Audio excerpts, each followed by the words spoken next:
Buenas tardes. Eh, sí, me escuchan bien, ¿verdad? Bien. Les quiero platicar de esta charla, digamos, que pensé para este simposio, no nada más como, no solamente enfocada, digamos, a una línea o a un proyecto en específico. Quise aprovechar la oportunidad de que era una reunión en la que estábamos convocados personas de diferentes especialistas de diferentes países para hablarles un poco acerca de las diferentes líneas de investigación que actualmente puedo llevar a cabo en el laboratorio de entomología forense, del cual soy responsable. Ese laboratorio se encuentra en la licenciatura en ciencia forense de la Facultad de Medicina y a su vez de la Universidad Nacional Autónoma de México, en México. Y entonces, como parte integral, o que yo pensé que integraba buena parte de estas líneas, pues es la sistemática, el estudio de la sistemática en concreto enfocado a los dípteros en México. Eh, Únicamente repasando, quizá a los biólogos les pueda ser más familiar el término, pero para que estemos todos en la misma sintonía, digamos, la sistemática, ¿a qué me refiero? Pues al estudio científico de los tipos o las especies y la diversidad de organismos y de las relaciones que hay entre ellos. Y por lo tanto se trata de un campo de la biología que es un fundamento para conocer la diversidad de diferentes grupos de organismos. Hay una serie de especialistas que han trabajado, que definieron esta amplia disciplina biológica, pero básicamente es el fundamento si lo que queremos es conocer qué o responder las preguntas de qué especies hay y en dónde están. Entonces, ese es parte del concepto general que unifica, digamos, las líneas de investigación de las que les voy a platicar. En el laboratorio tenemos dos grandes, digamos, líneas de investigación, una enfocada a la conservación y al manejo de diferentes grupos biológicos y una segunda a aplicaciones forenses, es decir, la utilización de la sistemática para aumentar y desarrollar o ayudar a desarrollar el conocimiento en entomología forense en concreto. En este respecto, en cuanto a entomología forense, les voy a platicar acerca de varios estudios y primero me gustaría hablarles de una breve introducción acerca de la entomología forense, definida como la disciplina que aplica el conocimiento sobre sistemática, diversidad y biología de artrópodos con implicaciones legales. Cabe decir que no solamente hablamos entonces en entomología forense, aunque la palabra lo diga, no solamente hablamos de insectos, sino también de otros artrópodos, ¿cierto? Aquí mismo en este simposio nos hablarán, por ejemplo, de diferentes grupos de artrópodos. Y ellos, generalmente, un entomólogo forense puede conocerlos, puede dar una opinión experta al respecto. Desde luego, sus ramas de la entomología forense son las clásicas, desde luego que hemos hablado o que se ha podido leer en la bibliografía por décadas, de productos almacenados, de aspectos urbanos, o la entomología médico-legal. También hay otros aspectos emergentes, como por ejemplo la influencia que puede tener en ciertos, digamos, escenarios arqueológicos o de otro tipo que tengan alguna implicación legal que puede llegar a darse y en los cuales la opinión del entomólogo también es importante. ¿Qué se hace en la práctica en entomología forense? Les pongo este esquema muy general. A la izquierda en morado podemos ver las principales o las más comunes aplicaciones de la entomología forense, desde la estimación del intervalo post-mortem mínimo, la inferencia de un traslado de un posible indicio o inferir el origen de ese indicio, la inferencia sobre negligencia o sobre el abuso de tóxicos, como nos acaban de exponer, por ejemplo, o incluso en situaciones de identificación humana también. Los insectos pueden ayudar y son habitualmente utilizados en muchas ocasiones en términos forenses. Este conocimiento, estas aplicaciones suelen ser o estar basados en una serie de conocimientos previos que se han desarrollado sobre la biología de diferentes especies, su tasa de desarrollo, metabolismo, relaciones bióticas o su alimentación. Y a su vez ello está fundamentado, está basado en el conocimiento que solemos tener sobre qué especies tenemos y en dónde se encuentran, ¿cierto? Entonces, el problema es que muchas veces este conocimiento básico que vemos en rojo a la derecha está inferido o se puede hacer una especie de, digamos, pues eso, de inferencia a raíz del conocimiento que se ha generado en otras regiones del mundo. Es decir, muchas veces utilizamos las claves, los instrumentos taxonómicos para identificar las especies con base en la diversidad y las claves que se han generado en faunas de otros sitios, de otras regiones en el mundo. Esto puede ser un problema en dado momento y puede ser que influya sobre la calidad, la robustez de una prueba a la hora de aportarla en un juicio. Entonces, es importante que en todo caso, quizá podamos darle una vuelta a este esquema y en la parte en rojo es importante que la fortalezcamos. Al menos es el caso de México, en el que este conocimiento de fundamentos o de conceptos básicos importantes y de desarrollo de ciencia en este sentido tiene que ser fortalecido. ¿Para qué? Para que de esta manera, en la medida en que estemos, digamos, seguros y tengamos una identificación fortalecida, podamos hacer más estudios sobre el tema que terminen en unas, digamos, en unas pruebas un poco más robustas o bastante más robustas, fundamentadas en una muy buena identificación, una muy buena labor de las especies que tenemos en cada zona, en cada región. Como contexto, pues bueno, en América Latina, como todos ustedes sabrán, se incluye más del 30% de la biodiversidad mundial. Tenemos apenas... Disculpe, doctor. Digo, sí. Se ha dejado de compartir su pantalla. No sé por qué, discúlpeme. Voy a volverlo a compartir. Es que no creo haber apachurrado nada, perdón. Entonces, bien, pues en América Latina les decía, tenemos una buena representación de la biodiversidad mundial y esto se debe desde luego a factores climáticos, biográficos, entre muchos otros, desde luego ecológicos en cada uno de nuestros países, que son de los más diversos en todos estos términos también. Y desde luego esto se ve reflejado en una alta diversidad de artrópodos entre los cuales, por supuesto, están los insectos y otros grupos. Sin embargo, está la diversidad de estos grupos que muchos han sido muy escasamente estudiados en términos de este conocimiento de base, de qué especies se encuentran realmente en nuestros países. Entre ellos los dípteros, por ejemplo, que son el hueso de mi investigación. Y entonces, para muchos grupos, la fauna de México de interés forense no ha sido catalogada. En realidad, no contamos con catálogos para la mayoría o listados para la mayoría de las familias de dípteros, por ejemplo, de interés forense en México. Recientemente se han publicado algunos para la familia California, por ejemplo, y es un gran avance, pero están una multitud de familias o muchas familias más que está un listado todavía pendiente. Entonces, puede haber alguna versión o algunas opiniones que nos digan que a lo mejor conocer las especies o identificarlas no es tan importante. Solamente quisiera para ello darles un par de ideas al respecto. La primera es que la riqueza de artrópodos de importancia forense podemos verla como parte de un par de componentes, un par de, digamos, de secciones de clasificaciones.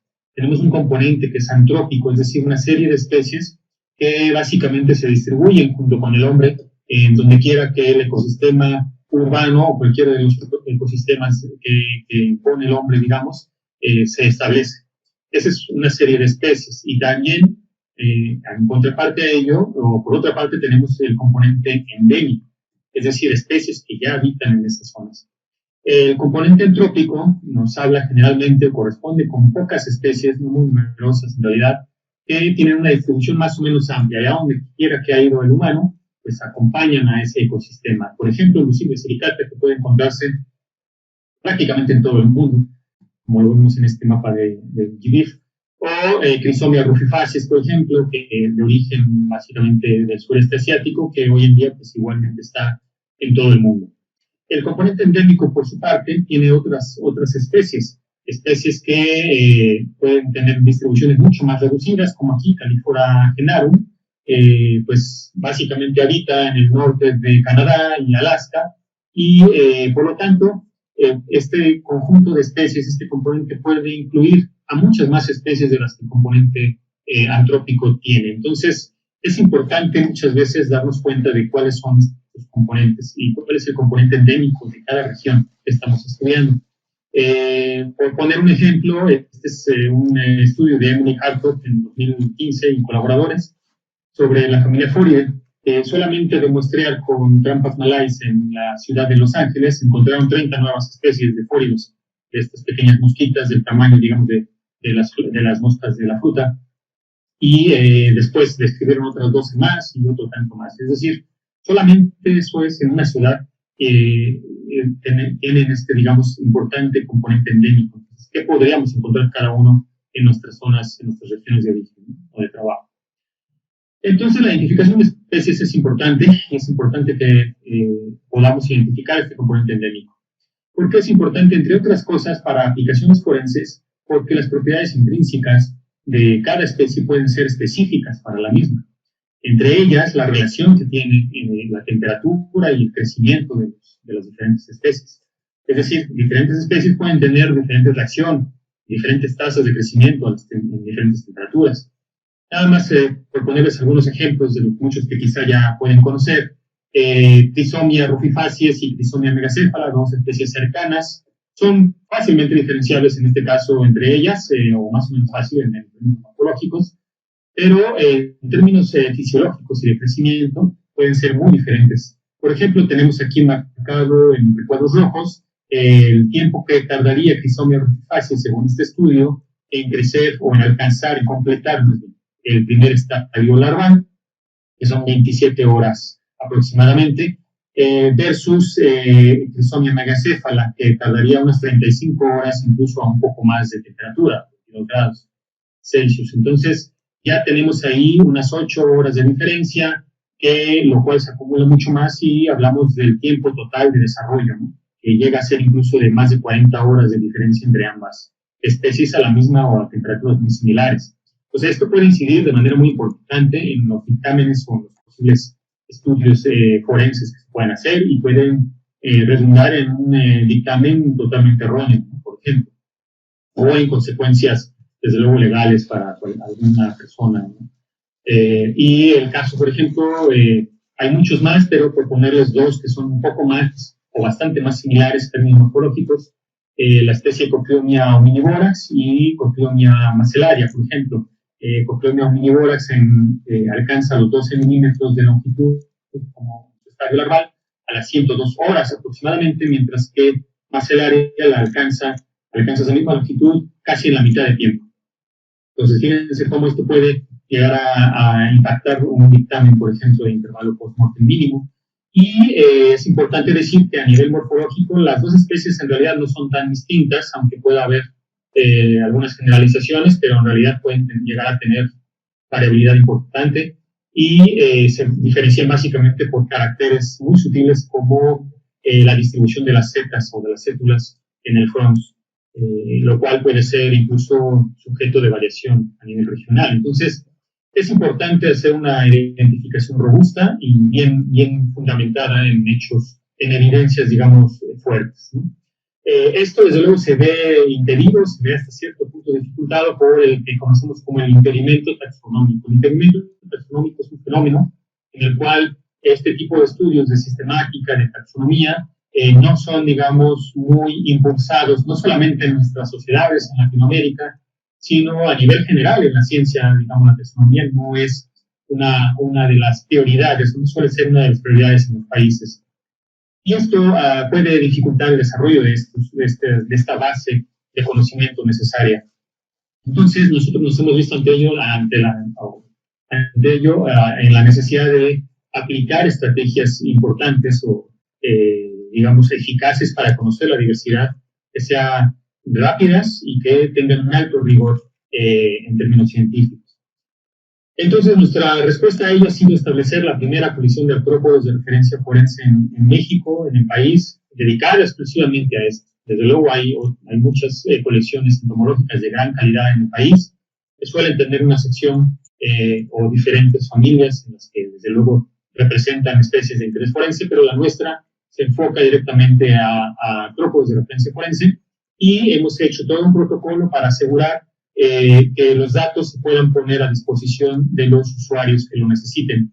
Y este protocolo involucra la incorporación de cada espécimen, tomarle fotos y hacer un catálogo gráfico de cada uno de los especímenes que se incorporan, y también tener una colección de tejidos y de ADN incluso, ¿no? De barcodings o de códigos de barras que permitan la identificación inequívoca, no solamente de estadios de adultos, sino también de larvas. Entonces, esto es lo que estamos haciendo actualmente. ¿Cuál es nuestra forma de trabajo a grandes rasgos? Es con base en lo que llamamos taxonomía integradora, en la que se busca integrar para la identificación robusta no nada más aspectos morfológicos o moleculares, sino integrar ambos aspectos, integrar al menos esas dos características, esas dos informaciones, o también incluso información ecológica y con base en un criterio de congruencia lograr una identificación robusta, sobre todo en los especímenes de referencia, que van a servir para identificar con toda confianza, con mucha mayor robustez, otras especies. Así es que tenemos una serie ya de organismos, por supuesto, incorporados a la colección. Tenemos fauna no necesariamente necrófaga, también puede ser un tanto incidental, pero que después de todo es necrófila. Después de todo, llegó y fue capturada con métodos de colecta de fauna necrófila, ¿no? Entonces, hay que tener cuidado también, yo creo, que no solamente la fauna necrófaga es la única que puede ser importante en términos forenses, para sobre todo escenarios o posibles escenarios de traslado de indicios, puede ser muy importante otro tipo de fauna. Y desde luego tenemos diferentes estadios como colección también de preparaciones de estadios larvales. Entonces les voy ahora sí a comentar un poco acerca de diferentes proyectos que estamos haciendo en la licenciatura, en el laboratorio. Este es el primero que les quiero comentar, a cargo de mi estudiante de maestría, Eduardo Juárez. Él está completando prácticamente el estudio de las especies necrófilas de fóridos en el Valle de México. Solamente como una pequeña introducción, la familia Fóridae es una de las más grandes, de las más ricas de los insectos, incluso de los eucariotas, con alrededor de 4.000 especies. El género Megacelia es igualmente uno de los más diversos en los eucariotas, alrededor de 1.400 especies incluye, son moscas pequeñas, nuevamente similares en tamaño a las moscas de la fruta. El especialista en el mundo, básicamente, que puede identificar con mayor certeza las especies de este grupo es Henry Disney, el profesor Henry Disney de la Universidad de Cambridge. Eduardo tuvo que ir con él, básicamente para identificar bien las especies. En México había muy pocos registros, casi nunca tenían que ver con estudios enfocados a describir la familia o la diversidad de la familia, sino en registros con respecto a otros estudios donde se encontraban a estas moscas, y bueno, ahí quedaron algunos registros, pero básicamente no había un catálogo previo o un estado previo en México para la familia.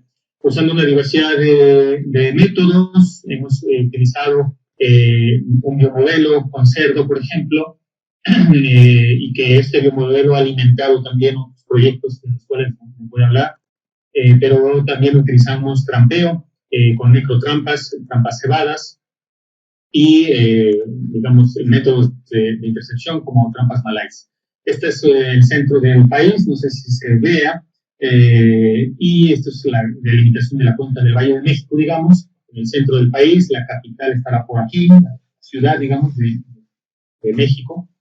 Entonces, toda esta es la zona de muestreo, esos son los puntos que se utilizaron, se procuró como, cubrir diferentes pisos de vegetación. Y estos son los resultados a grandes rasgos, no los quiero abrumar con detalles, pero se encontraron al menos 42 diferentes especies determinadas morfológicamente.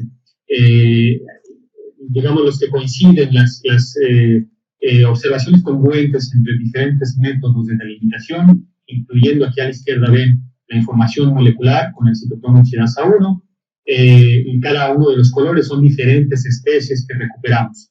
Entonces, congruentes entre información morfológica y molecular son 26 diferentes especies, lo que incluye, por ejemplo, un nuevo género que estamos describiendo en conjunto con el doctor Henry Disney. En fin, por lo menos un nuevo género, porque en realidad tenemos como varias ramas por ahí que podrían significar también, digamos, divergencias de ese tamaño, como a nivel de género. Esto contrasta fundamentalmente o mucho con los registros previos para la familia en la región. ¿Por qué? Porque básicamente para Fóridae teníamos en un estudio previo por Humberto Molina y colaboradores, que son dos muy buenos entomólogos forenses en la práctica, digamos, en la Fiscalía en México, en la Ciudad de México. Ellos reportaron en el 2012 a Megacelia scalaris únicamente como la única especie que encontraron en cadáveres humanos.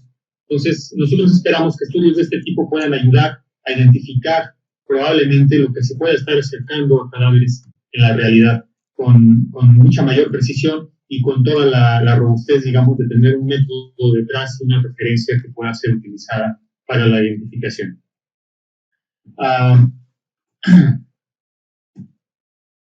Bien, me voy. El siguiente estudio del que les quiero hablar es de la familia Sarcophagidae y corresponde a la tesis de maestría de otra estudiante mía, de Stephanie Rodríguez, y se titula como Riqueza de Sarcophagidae en la faja volcánica transmexicana. Los sarcofágidos son de gran importancia en términos médico-legales, tienen 3 subfamilias, está dividida la familia en 3 subfamilias, Microgramine, Paramacromycine y Sarcophagidae. En México los más abundantes, la mayor riqueza la tiene Sarcophagidae, y bueno, pues son las moscas de la carne, conocidas también comúnmente, y son organismos con muy diferentes, digamos, trofías o hábitos alimentarios, pero en la mayoría de las especies es fundamental estudiar y observar detenidamente la anatomía de la genitalia masculina, lo cual muchas veces puede llegar a dificultar algunas veces la identificación. Hay diferentes trabajos en México que registran especies de Sarcophagidae. Quizá el más trascendente es el de Thomas Paine, en 1996, que registra 68 especies para los estados que se incluyen en la faja volcánica transmexicana. Este es de nuevo un mapa del centro de la República, y la faja volcánica atraviesa al país de este a oeste, digamos, por el centro. En el caso de este estudio se refiere a la parte este de esa provincia, a la región del este, y también a la capital, que estará por aquí muy en verde. Sin embargo, bueno, implicó un trabajo importante de muestreo en toda la región, y encontró básicamente la obtención con nuevamente códigos de barras de 56 especies diferentes en la región. Hay una alta concordancia entre la diferenciación genética y la morfológica, y ha encontrado ya, aunque está todavía en progreso, al menos 10 especies congruentes entre ambas informaciones, pero aún la identificación morfológica está todavía en progreso. Este trabajo estará próximo también a terminar, y esperemos parte de los resultados sea el listado taxonómico de organismos de la familia para la región, digamos. Otra especie, otro proyecto que tengo, que quería comentarles, es acerca de la familia Fanidae, en este caso en concreto en una región mucho más pequeña, básicamente asociada al campus universitario, y que es la REPSA, la Reserva Ecológica del Pedregal de San Ángel. Y para la familia Fanidae únicamente en todo el Valle de México estaba registrada una especie, si no me equivoco, Fania canicularis. En este caso, Esmeralda Hernández Trejo, que está haciendo la tesis de licenciatura, encontró al menos 8 especies diferentes, igualmente con más información molecular y morfológica. Aquí pueden ver las diferentes especies. De ellas, solamente una, que es canicularis, precisamente estaba reportada para la región, e incluso para el país había muy pocas especies de Fania reportadas. En esa misma región también, una tesis anterior de Isabel Pérez García, estudiando no nada más una familia en concreto, sino un estudio, digamos, a grandes rasgos de toda la diversidad de dipterófilos en esta región de la REPSA, que esto creo yo, encontró 62 registros nuevos, 62% de registros nuevos para la Ciudad de México, y pues entre ellos solamente les quería mostrar este árbol, que es el que recuperó para la familia Califórnia, donde hubo básicamente una congruencia casi completa entre la identificación morfológica y molecular, lo cual nos ayuda a validar el método molecular utilizado y las herramientas moleculares, con excepción desde luego del género Lucilia. El género Lucilia es un género que se ha visto que molecularmente tiene bastantes problemas para ser diferenciado, básicamente por eventos de probables hibridaciones entre especies, y quizá también estamos en los límites de la utilidad del citotoxinas A1 para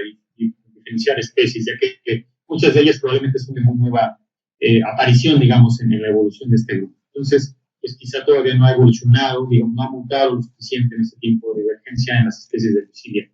Pero bueno, su estudio resultó en 11 familias diferentes, con 22 géneros, 83 especies registradas para la región.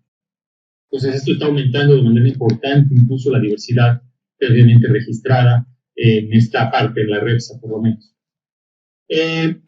También tenemos el estudio de Jessica Sánchez Benítez, es un estudio de su tesis de licenciatura, que tiene que ver con la diversidad de dípteros necrófilos en 2 ecosistemas contrastantes.